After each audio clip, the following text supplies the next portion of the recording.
اب اگر آپ کچھ کہنا چاہیں، اسی پہ کمنٹ کرنا چاہیں تو بھی کریں. جی یہ جو ٹاپک ہم نے آج پڑھا تھا یہ تقویٰ اور زہد پہ تھا، تو ایسے لگ رہا تھا جیسے ہم لوگوں نے یہ جو پڑھا اس میں ہمارا جو ذہن سویا ہوا تھا، ہمارا دل سویا ہوا تھا، ہمارے سوچ، ہمارے کام جو ٹھہرے ہوئے تھے اس کو اللہ تعالیٰ نے نیچے ٹائر لگا دی کہ تم مسافر ہو. اس طرح ہمیں اللہ تعالیٰ بار بار بتاتے ہیں کہ زمین چل رہی ہے لیکن ہم ٹھہرے ہوتے ہیں، ذہنی اعتبار سے بھی، کاموں کے اعتبار سے بھی ڈیلے بھی کر رہے، لیکن ایسا لگ رہا تھا جیسے اللہ تعالیٰ کے لیے ٹھہرنا نہیں ہے. ٹائم اتنا کم ہے کہ زمین اگر اتنی دور چلی جاتی ہے، ہر رات سو کے اٹھنے کے بعد ہم اسپیس میں کہیں اور ہوتے ہیں، تو اس کا مطلب ہے ہمارے اعمال بھی کہیں اور ہی جا رہے ہیں. تو یہ کہ اپنے آپ کو ہر وقت ایکٹیو رکھنے کے لیے اس کی بار بار ریڈنگ بہت ضروری ہے. بالکل ریمائنڈر ہے. بالکل. اور جب بھی کبھی سستی آنے لگے نا تو کسی کے ساتھ بیٹھ کے پڑھنا شروع کر دیں. ایک پیرا ایک پڑھے، دوسرا پڑھے، ایک پڑھے، ایک پڑھے، اور اس طرح کر کے اس کو بار بار دہراتے رہیں. اور اس میں سے جو اچھی باتیں ہیں نا وہ نکال کے لکھ کے اپنے گھر میں، یہ جیسے شادی کارڈ آتے ہیں نا، کتنے کتنے قیمتی کارڈ ہوتے ہیں، اور اس کے پچھلے والی سائڈ ساری خالی ہوتی ہے، تو اس کے اوپر اس میں سے کچھ کوٹیشنز لکھ کے کوئی گھر میں کسی جگہ، کوئی کسی جگہ، کوئی کسی جگہ لگا چھوڑے تاکہ بھولنے لگے تو وہ یاد آ جائے. اور کوئی کچھ کہے گا؟ جی. کل کے لیکچر کے بعد ایک یہ ہوا تھا کہ الحمدللہ مجھے ایسے لگ رہا تھا کہ کچھ کر جانا ہے، بلکہ میں فوراً ہر کام، مجھے ایسے لگ رہا تھا گھر جا کے بھی جو میں نے سیکھا اپنے شوہر کو بتا رہی ہوں، ساس کو بتا رہی ہوں، بچوں کو بیٹھ کے ہمیں اگلے گھر کے لیے کچھ بھیج رہا ہے، ہمیں اس گھر میں نہیں دل لگانا نا. یہاں پہ ہم لوگ ساری یہ زندگیاں، جس طرح میں اپنی ایج میں دیکھتی ہوں نا کہ شروع سے ایک بچی کی شادی ہوتی ہے تو ساری زندگی گھر بنانا ہے، گھر کرنا ہے، ہم یہیں چھوڑ کے چلے جاتے ہیں. اور بچوں کے کمرے اگر بناتے ہیں تو بچے اپنے اپنے گھروں میں چلے جاتے ہیں، بچیوں نے اپنے گھروں میں جانا ہوتا ہے، بچوں نے اپنی جگہوں پہ. ہم اس دنیا کے گھر، اور جس ہم سازا نے کل بتایا اس میں کہ ویران گھر رہ جاتے ہیں نا، تو میں سوچ رہی تھی واقعی ہماری دادی نانی کے گھر وہ سب ویران رہ گئے. اور اب میرا اتنا دل ہے کہ یہ زیادہ سے زیادہ لوگوں کو بانٹ کے ان سب کو بیٹھ کے پڑھائیں، کہ یہ سب کو بتائیں کہ ہم نے یہاں نہیں رہنا اور کسی وقت بھی ہم نے چلے جانا ہے. اور کل جو سب سے اچھا ایفیکٹ یہی کہ مجھے تھکاوٹ نہیں لگ رہی تھی، کہ جس طرح انسان تھک جاتا ہے، اور دوسروں کو کہ بس سب کو بتا جائیں، کیا پتا ہماری موت کا وقت آ جائے. یہ نانی دادی کے گھر کی بات کر رہی ہے نا، تو کچھ عرصہ پہلے جب میں باہر جا رہی تھی کینیڈا، تو بہت عرصہ ہوا تھا کہ میں دادی کے گاؤں میں نہیں گئی تھی. میری دادی پاکستان بننے سے پہلے ہی یا اس کے میرے خیال 1 سال آگے پیچھے کوئی حج کرنے گئی تھی، تو وہیں پر فوت ہو گئی، وہیں دفن ہو گئی، واپس نہیں آئی. تو مجھے بہت تھا کہ وہ کہاں رہتی تھی، کون سا گھر تھا ان کا، کیونکہ ہم نے تو ان کو دیکھا ہی نہیں اور نہ ہی ان کا گھر دیکھا ہوا تھا. تو میں اپنی فیملی کے ساتھ وہاں گئی. تو آپ یقین کریں کہ مجھے دیکھ کے اتنا خیال آیا کہ وہ گاؤں والے لوگ بتاتے تھے یہاں وہ نماز پڑھتی تھی، یہاں وہ یہ کرتی تھی، یہ کرتی تھی. وہ میرے دادا جہاں رہتے تھے، اب وہ چھتیں گری ہوئی تھی لیکن وہ جگہوں کے نشان باقی تھے، یہاں ان کا پانی ہوتا تھا، فلانی چیز ہوتی تھی.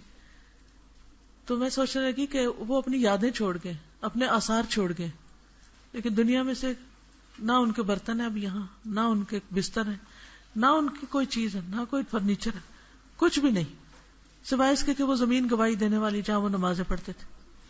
یہ لوگ گواہی دینے والے ہیں کہ یہاں پر وہ رہتے تھے، یہ ان کا کمرہ تھا اور یہ ان کی جگہ تھی. تو آپ سب بھی اسی طرح اگر غور کریں، جا کے دیکھیں دادی کا گھر یا پھر ان کی والدہ کا گھر. گھر ہونے چاہیے، ضرورت کی چیزیں ہونی چاہیے، ایسے نہیں کہ جو ہماری زندگی کا ایک بڑا حصہ کھا جائیں اور ہم انہی کے غم میں لگے رہیں. جتنا کم سامان ہوگا اتنا کم کام ہوگا. ہر چیز پہ نظر ڈال کے دیکھا کریں کہ اس کی مجھے کیا ضرورت ہے، کتنی ضرورت ہے، اور اس کو مینٹین کرنے میں کتنا ٹائم میرا لگ رہا ہے. جی. جیسے آج اساتذہ نے بتایا کہ جب موت کے فرشتے جان نکالنے کے لیے آتے ہیں تو آخری ٹائم میں جو آپ کے دل میں ہوتا ہے وہی آپ کے چہرے پہ بھی ثبت ہو جاتا ہے. اور ویسے ہی وہ ابھی 2 دن پہلے دادی ماں لگتی ہیں، ان کی ڈیتھ ہوئی. انہوں نے مجھ سے وعدہ کیا تھا اسی دن آنے کا گھر، لیکن اس دن اچانک ان کی طبیعت خراب ہوگی تو ہاسپٹل میں ایڈمٹ ہو گئی. تو اس دن امی ان کا پتہ کرنے گئی تو وہ کہتی ہیں کہ آج تو میں نے اس سے وعدہ کیا تھا، میں نے ادھر آنا تھا، دیکھو اللہ نے مجھے کہاں پہنچا دیا. اور انہیں ذکر کی اس قدر الحمدللہ عادت تھی، وہ 2 سنت پڑھ کے اس کے بعد سورۃ الفاتحہ پانی دم کر کے رکھا کرتی تھی ڈیلی. انہیں دوائیوں سے زیادہ اس پہ بلیو تھا. اب ان کے دونوں گلاس ایسے ہی دم والے پڑے رہے ہیں, مطلب دم انہوں نے کیا ہوا تھا, لیکن جیسے ہی 2 سنت پڑے اس کے بعد دم کر کے ان کو وامٹنگ شروع ہوئی, خون کی الٹیاں وغیرہ آئی اور ہاسپٹل میں چلی گئی. وہاں پہ جا کے انہوں نے یہی کہا کہ میں نے اس سے وعدہ کیا تھا, اور وہ لوگوں سے وعدوں کی اتنی پابند تھی اور ذکر کی انہیں الحمدللہ اتنی عادت تھی کہ وہاں پہ جیسے ہی وہ ہاسپٹل میں گئی ہیں ان پہ غشی تاڑی ہو رہی تھی تھوڑی تھوڑی دیر بعد. لیکن جب ان کی موت کا وقت آیا تو ایک دم انہیں جھٹکا لگا. انہوں نے اپنی بیٹی کو کہا میری تسبیح کہاں ہے, انہوں نے ہاتھ کو زور سے جھٹکا دیا. تو ان کی بیٹی نے کہا اب تو ہاسپٹل میں آپ کو نہیں لے دوں گی. کہتے اس کے بعد ان کی 2 منٹ کے بعد جان نکل گئی. اس سے 1 منٹ پہلے انہوں نے اپنی بیٹی کو کہا میں نے واش روم جانا ہے, تو کہتی ہے مجھے ٹیشو یوز نہ کرانا, اچھی طرح میری طہارت کرو. تو انہوں نے ان کو اچھی طرح کروایا. کہتی ہیں آ کے لیٹی ہیں, ہماری امی کی جان ایسے نکلی ہے جیسے ایک پھول کو آرام سے رکھ دیتے ہیں, اور انہوں نے استغفار کلمہ اور سب کچھ پڑھا, حالانکہ وہ اتنی تکلیف میں تھی, پہلے بھی ہوش تھی. اور جو لوگ بھی آئے ہیں الحمدللہ انہوں نے اتنا اچھا اثر چھوڑا, اتنا اچھا کہ جو ویسے ہی لوگ ہیں ریلیٹیوز, وہ کہتے ہیں کہ یہ ہمیں یقین نہیں آتا, اور یہ آج ہمارے گھر آئی تھی, کل آئی تھی. بیماری کو انہوں نے سر پہ سوار کیا ہی نہیں, بالکل بھی نہیں, اپنے کام کرتی ہیں. اور لوگوں کے ساتھ ملنا جلنا ان کو بہت زیادہ تھا, اور کوئی ایک شخص بھی ایسا نہیں کہہ رہا تھا کہ انہوں نے کبھی زندگی میں ہمارے ساتھ, ان کی تقریباً ہوگی عمر 75 ایئرس اتنی, تو کہتی ہیں کہ آج تک انہوں نے کبھی ہمیں کچھ کہا نہیں, اور اب بھی لوگ ایسے رو رہے ہیں, ایسے ان کو یاد کر رہے ہیں کہ جیسے حالانکہ سگے ریلیٹیوز بھول جاتے ہیں. بوڑھے لوگوں کو لوگ کوئی نہیں یاد رکھتا, ہماری جان چھوٹے جائے اور ہم فارغ ہوں. السلام علیکم ورحمۃ اللہ وبرکاتہ. استادہ نے جو ہمیں بتایا کہ یہ ایشو ایک ایسا ہے کہ انسان اس کو بھول کر بیٹھا ہوا ہے, فکر کرنا آخرت کے بارے میں. تو اس کے بارے میں ایک شعر مجھے بہت پسند ہے, اور میری بیٹی اکثر یہ بولتی ہے, منہ دیکھ لیا آئینے میں پر داغ نہ دیکھا سینے میں, جی ایسا لگایا جینے میں مرنے کو مسلمان بھول گئے. تو یہ جو فکر آخرت ہے, اگر ہم لوگ جتنا ٹائم اپنا سپینڈ کر رہے ہیں دنیا کے لیے, اگر اتنا ہم آخرت کے لیے سوچ میں اور عمل کے لیے سپینڈ کریں گے اور اپنی اصلاح میں لگے رہیں گے, اور اصلاح دنیا میں رہ کے جو ہم کرتے ہیں اس کا ایک بیسک فائدہ یہ ہے کہ جب ہم اپنے دل کے داغ صاف کرتے ہیں تو اس کی وجہ سے اللہ تعالیٰ ہماری زبان میں اتنی تاثیر پیدا کر دیتے ہیں کہ اگلے بندے کو بھی ہماری بات کی سمجھ آ جاتی ہے.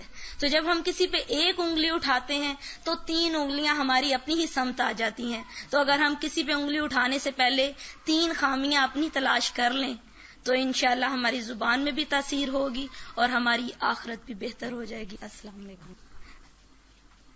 السلام علیکم. میں سول ہاسپٹل گجرانوالہ میں as a staff nurse duty کر رہی ہوں, اور بچپن سے ہی تقریباً میری خواہش تھی کہ میں نے جب سے الہدا کا نام سنا تھا, میرا ایک شوق تھا کہ میں الہدا میں پڑھوں.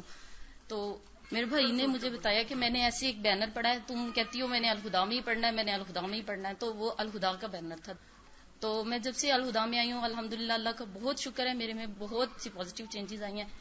آج کے لیسن سے جو بات ہو رہی تھی وہ یہ کہ جو بندہ سوچتا ہے یا جو اس کے دل میں ہوتا ہے وہ وہیں پہ بند کر دیا جاتا ہے. تو ہمارے پاس ایک پیشنٹ آیا تھا سرگودا سے, وہ ٹرک ڈرائیور تھا, پتہ نہیں اس کو ڈاکوؤں نے کیوں مارا یا واللہ عالم جو بھی اس کے ساتھ ہوا, لیکن پیشنٹ بہت سیریس کنڈیشن میں آیا. میری آپریشن تھیٹر میں ڈیوٹی تھی, وہ آپریٹ ہوا.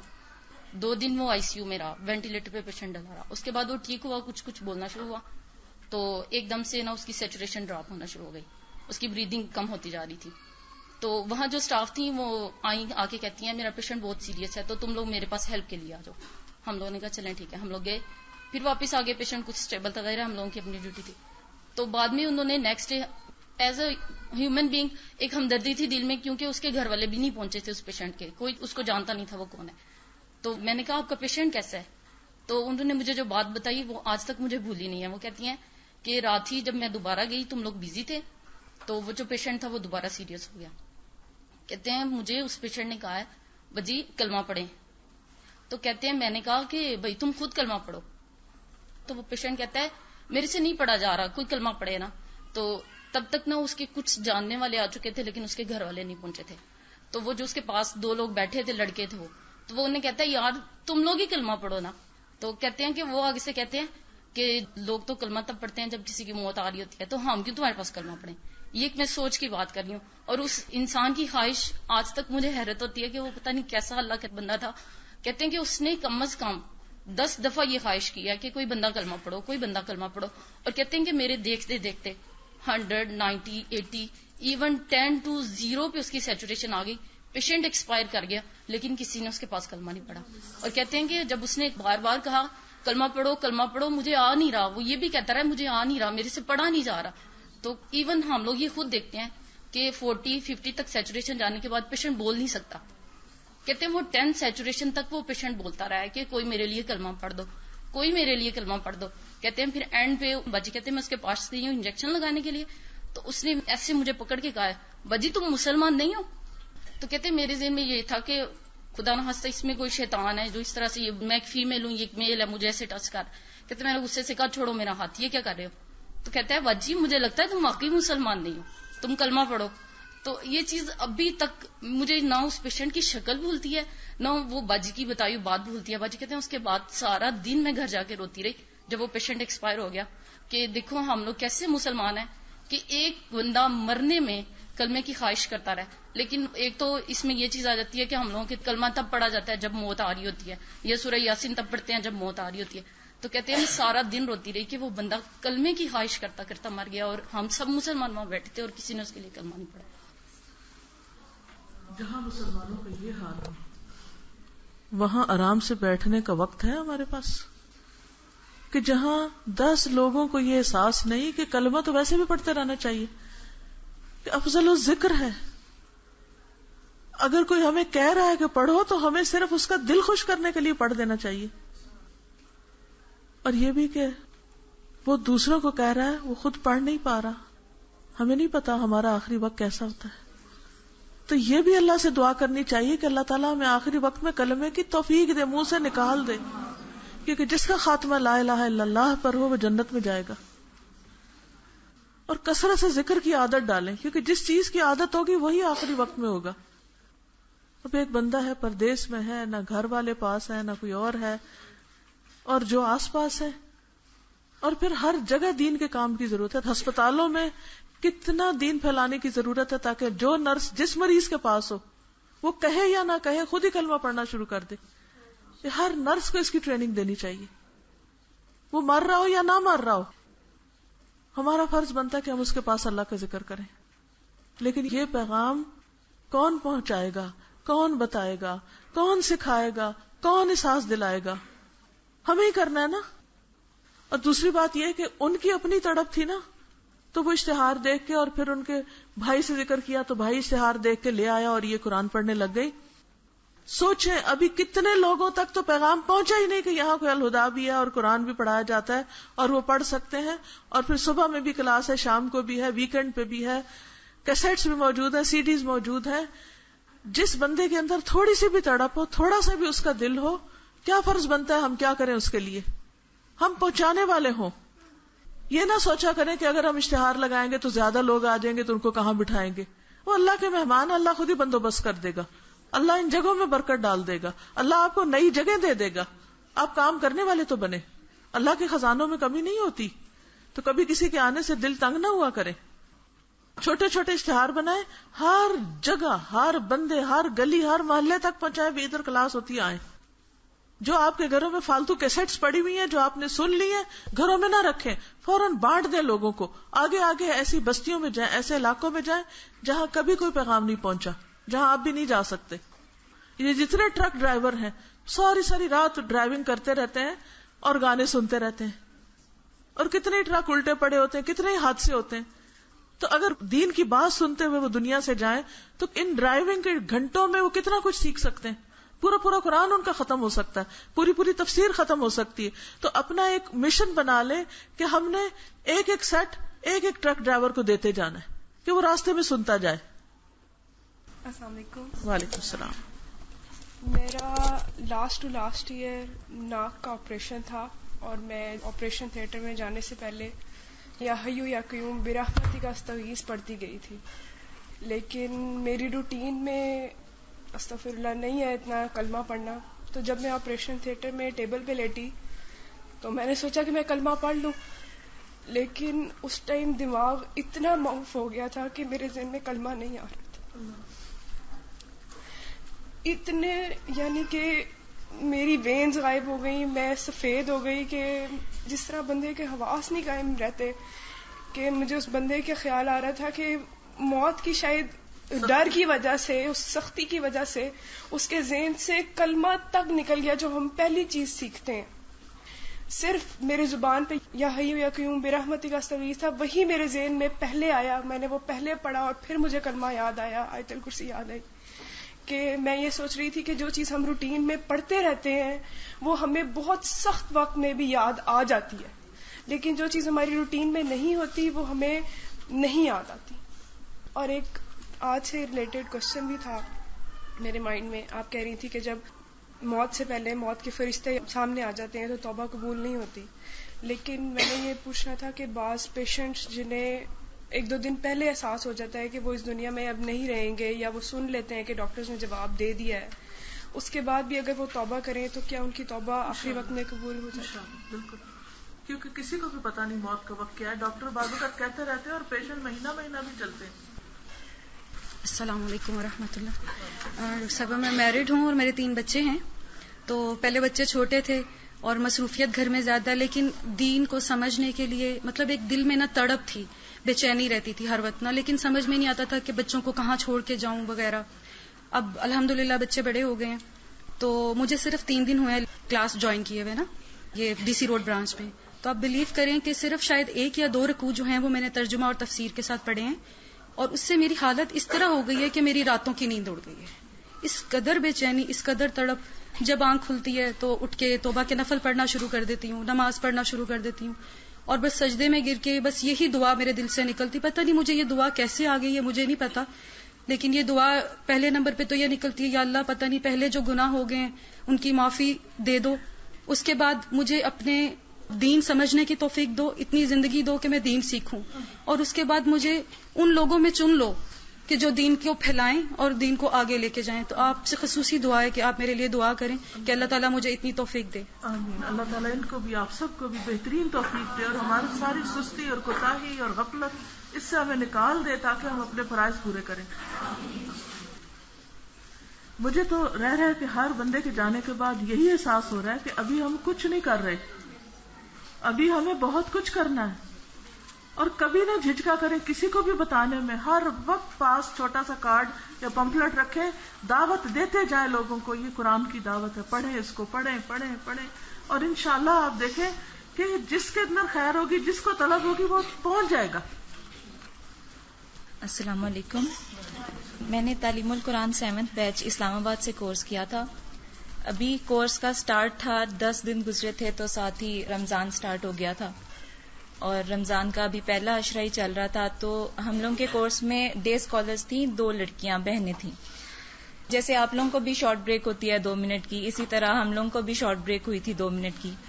تو ان میں سے ایک بہن نے اپنی دوسری بہن سے کہا کہ میں اوپر سے ہو کر آتی ہوں، تو یہ قرآن پاک ہے، اس کا دھیان رکھنا. جب وہ اوپر گئی، وہ واش روم میں وضو کر رہی تھی، یا شاید واش روم میں ویسے گئی تھی، تو ادھر وہ ایک دم سے بے ہوش ہو گئی. جب اس کو سب نے دیکھا تو اس کی ادھر ہی ڈیتھ ہو گئی. اور وہ تو خیر ایک اس کی بہت زیادہ فیلنگز تھیں اس ٹائم، اور بہت زیادہ وہ لمبا ایک واقعہ تھا پورا. لیکن ایک جو اس کی لاسٹ بات تھی کہ یہ قرآن پاک ہے، اس کا دھیان رکھنا، تو یہ ایک بہت اسٹرانگ ریمائنڈر تھا ہمارے لیے بھی، اور اب بلکہ ہم سب کے لیے، کہ لائف کبھی بھی ختم ہو سکتی ہے، اس کا کوئی پتہ نہیں. جو ہمیں چیز فائدہ دے سکتی ہے وہ ایک تو قرآن پاک ہے اور دوسری سنت. السلام علیکم. میرے 2 کوسچنز ہیں. سب سے پہلا کوسچن تو یہ ہے کہ جیسے آپ نے کہا کہ نماز میں اگر موت کا یقین ہو تو اس میں خشوع اور خضوع آ جاتا ہے، تو ویسا یقین پیدا نہیں ہوتا جیسا کہ ہونا چاہیے جس سے واقعی نماز بدل جائے. ایک تو یہ کیسے ہو سکتا ہے کہ اتنا یقین پیدا ہو جائے؟ جب انسان کھڑا ہو تو جلدی میں نہ پڑے، سوچے کیا پتا یہ آخری دفعہ ہو. جیسے ابھی انہوں نے ذکر کیا نا کہ وہ بریک ہوئی ہے چھوٹی سی، تو ایک بہن دوسری بہن کو قرآن پاک پکڑا کے واش روم گئی ہے، اور ادھر بے ہوش ہو کے ڈیتھ ہو گئی اس کی. اس کی جو بھی آخری نماز ہوگی نا کوئی نہ کوئی، اور ہم سب کی زندگی میں کوئی آخری تو ہونی ہے نا. تو یہ سوچیں کہ پتہ نہیں اگلی میں پڑھ سکتی ہوں کہ نہیں، تو اس سے نا ڈر پیدا ہوتا ہے، اور پھر انسان کا دھیان زیادہ ہو جاتا ہے. تو یہ سوچنے سے تعلق رکھتا ہے. ٹھیک ہے. اور دوسرا یہ کہ جب قرآن پاک پڑھتے ہیں مطلب مختلف لوگوں پہ مختلف طرح سے اثر کرتا ہے، کچھ پہ گہرا اثر ہوتا ہے، کچھ پہ کم. تو مجھے یہ ہمیشہ فکر رہتی ہے کہ میں کیسے اس طرح سے بنوں کہ میرے اوپر ایک گہرا اثر ہو، ایک انقلاب جیسے کہ قرآن پاک پڑھنے سے آتا ہے انسان کے اوپر. وہ کیسے ایسا ہوتا ہے کہ کچھ لوگوں کے اوپر فوری ہو جاتا ہے، کچھ لوگوں کو ٹائم لگتا ہے، لیکن لگے رہے استقامت کے ساتھ کوشش کرے تو ساری زندگی انسان سیکھتا ہے. میں ابھی تک یہ محسوس کرتی ہوں کہ ہر روز کوئی نئی چیز میں سیکھ رہی ہوتی ہوں. تو میں کہتی ہوں ہائے یہ مجھے نہیں پتا تھی، شکر ہے موت سے پہلے پتہ چل گئی. تو اس لیے انسان کو اس راستے کو چھوڑنا نہیں چاہیے. تو آپ دیکھیں گے کہ آپ کا کل آج سے بہتر ہو جائے گا، اگلا ہفتہ اس ہفتے سے بہتر، اگلا مہینہ اس مہینے سے بہتر، اگلا سال اس سے بہتر. اور یہ صرف اس وقت ہوتا ہے جب انسان اس چیز کو پکڑے رکھتا ہے. السلام علیکم. پنجاب یونیورسٹی سے میں نے ریسنٹلی ایم ایس سی کیا ہے اور میں 2 سال وہاں ہاسٹل میں گزارے. تو ہاسٹل کی زندگی اتنی آزادی والی، اتنی انڈیپینڈنٹ اور اتنی اچھی ہوتی ہے کہ انسان کو پچھلی ساری زندگی بہت مشکل لگتی ہے. واپس گھر میں آنا، گھر کے کام، رشتہ داروں کو ہینڈل کرنا، وہ سب بہت مشکل لگتا ہے. اور میرے پیرنٹس کی ڈیتھ ہو چکی ہے. میں 6 سال سے گھر سنبھال رہی تھی. تو میں جب اب سیشن ختم ہو رہا تھا تو مجھے گھر آنا بہت مشکل لگ رہا تھا کہ پھر سے وہی کام، وہی سب کچھ، اور اتنی ٹینشن کہ پیپر ختم ہونے سے 2 ویک پہلے سے میں رونے لگ جاتی تھی کہ اللہ تعالیٰ میں نے واپس جانا ہے، میں واپس نہیں جانا چاہتی.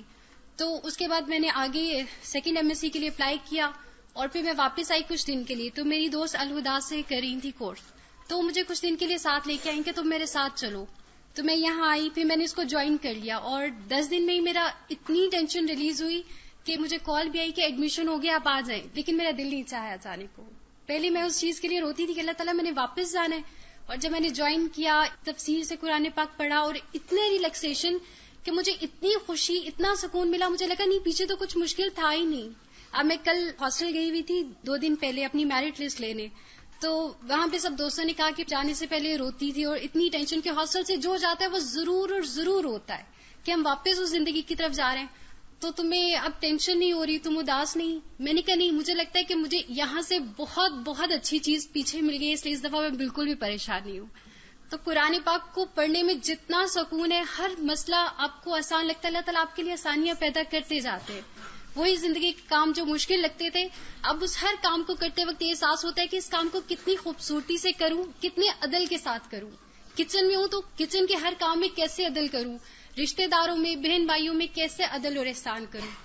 تو یہ سب کے لیے کہ ہم لوگوں کو اللہ کا شکر گزار ہونا چاہیے کہ اللہ تعالیٰ نے ہمیں یہ توفیق دی. اور میں بہت شکر گزار ہوں کہ مجھے لگتا ہے پیچھے میں نے ساری زندگی ضائع کر دی ہے. جب تک میں نے قرآن پاک کو نہیں پڑھنا شروع کیا، میں نے الہدا جوائن نہیں کیا، میں نے پچھلی اپنی ساری زندگی ضائع کر دی ہے. 21 سال زندگی کے تباہ کر دیے، کچھ نہیں سیکھا، کچھ نہیں عمل کیا. تو ہم لوگ خود بھی اس کو شوق سے کریں اور دوسروں کو اس کی دعوت ضرور دیں. مجھے اگر میری دوست دعوت نہیں دیتی تو میں نہیں سیکھ پاتی. تو آپ کوشش کریں کہ آپ وسیلہ بنیں دوسروں کے لیے.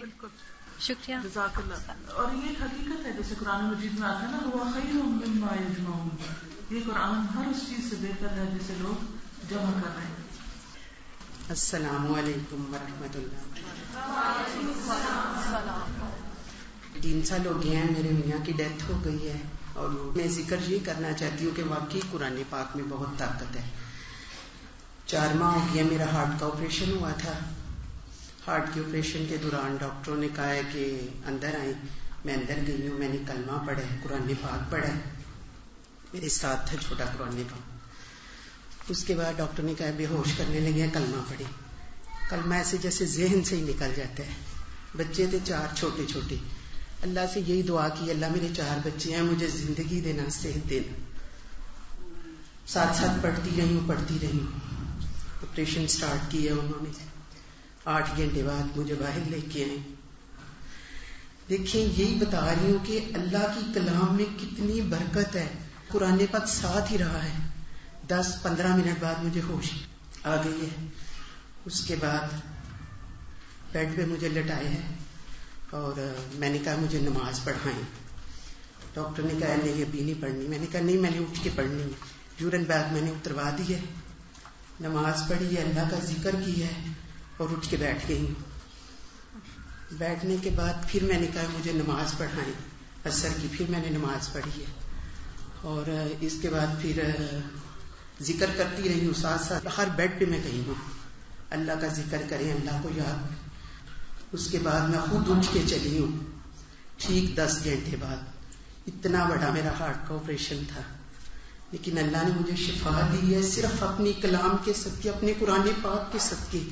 لیکن دل پہ اتنا زیادہ ذکر ہے کہ ہر ٹائم دل کرتا ہے قرآن پاک اندر فٹ کر لیں. اتنا اللہ سے پیار ہو گیا. اور یہ میری ساری بہنوں سے التجا ہے کہ قرآن پاک کو سینے میں بند کر لیں اور ساتھ شاید یاد کریں اور اللہ کا بہت ذکر کریں. شکریہ, جزاک اللہ. جزاکم اللہ خیرن. تھوڑی سی دعا کر لیتے ہیں. دروشی پڑھی.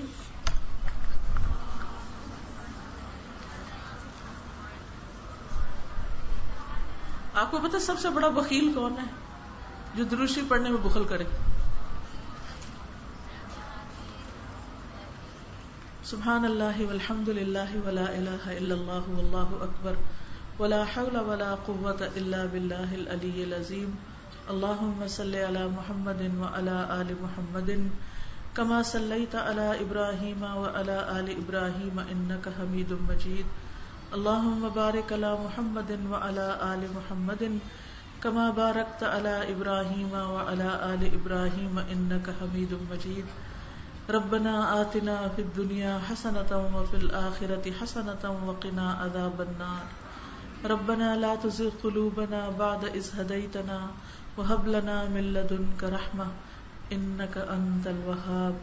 ربنا هب لنا من ازواجنا وذرياتنا قرة اعین واجعلنا للمتقین اماما. یا اللہ پاک جو کچھ ہم نے پڑھا سمجھا ہے ہمیں عمل کی توفیق عطا فرما. یا اللہ تو ہمارے بچوں کو ہدایت عطا فرما. یا اللہ تو ہمارے شوہروں کو ہماری آنکھوں کی ٹھنڈک بنا. اللہ جن بچیوں کے رشتے نہیں ہوئے انہیں بہترین شوہر عطا فرما.